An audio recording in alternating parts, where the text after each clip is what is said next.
Hey everybody, Bones here, Bones Garage, bringing you an update what's going on at the garage. So we have the Cadillac motor out of this frame and we're getting it ready to go into this frame. We already have the cross member with the new transmission mount in place. We got some new motor mounts to go in, a couple of other odds and ends, but there you go.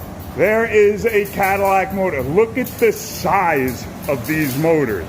They are just so huge. Hey everybody, Bones here, Bones Garage, just bringing you an update what's going on at the garage. So, 1968 Cadillac Coupe DeVille ragtop. We are getting ready to get started to replace this floor brace that goes in the rear. And there's the bottom side. And I will show you, we're going to go under here, and I will show you why we're replacing it. And if you look right here, you can see why we're replacing it. This whole floor brace is gone. It's pretty much done.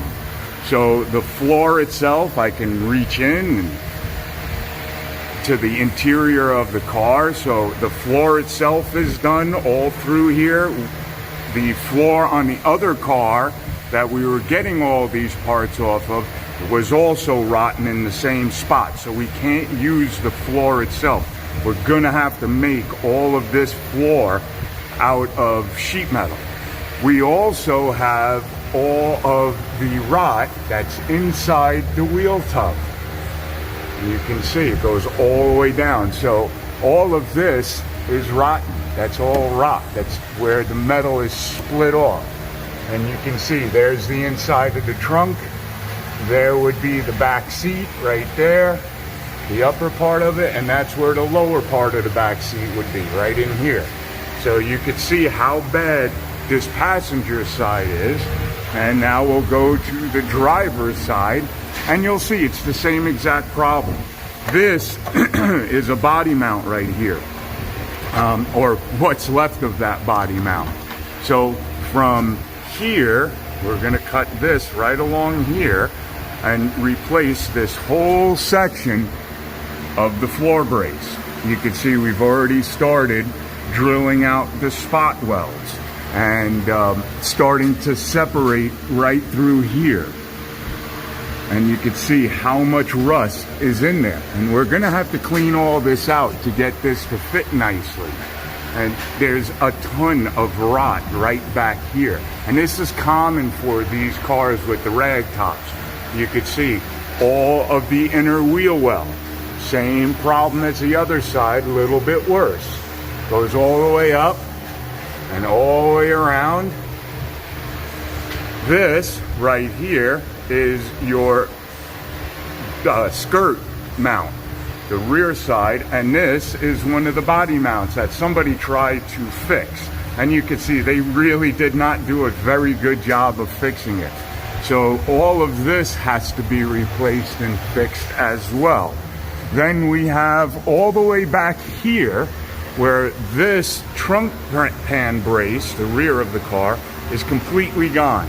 Somebody has patched it, but it's not the greatest of patches.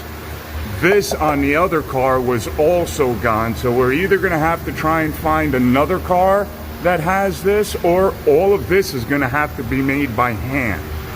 Or the owner will just say, to hell with it, put it back together. And then if you look into the trunk drop pan, you'll see that's all rotten as well. We also have the motor into the chassis. It's almost ready to rock and roll. We're waiting on a few parts. We are going to replace some of the bracketry over here and make it so it's just an alternator instead of the alternator and the pump down here, the air pump, because the air pump was bad. It was no good. The bearings were bad in it. Sooner or later it was going to break the belt, and the air pump belt runs right here to, if you put this up, to this part of the pulley right here, and that just goes around the bottom to the air pump, up into the pulley, and then back down. then the alternator was run on its own off of this pulley right here. So it went from the alternator around to this pulley. So this one belt drove the air pump as well as the alternator. We're going to change that. We're going to make the alternator have its own pulley. So you'll see it once it's all done. Alrighty guys, I will talk to you real soon. Have fun. Okay, bye.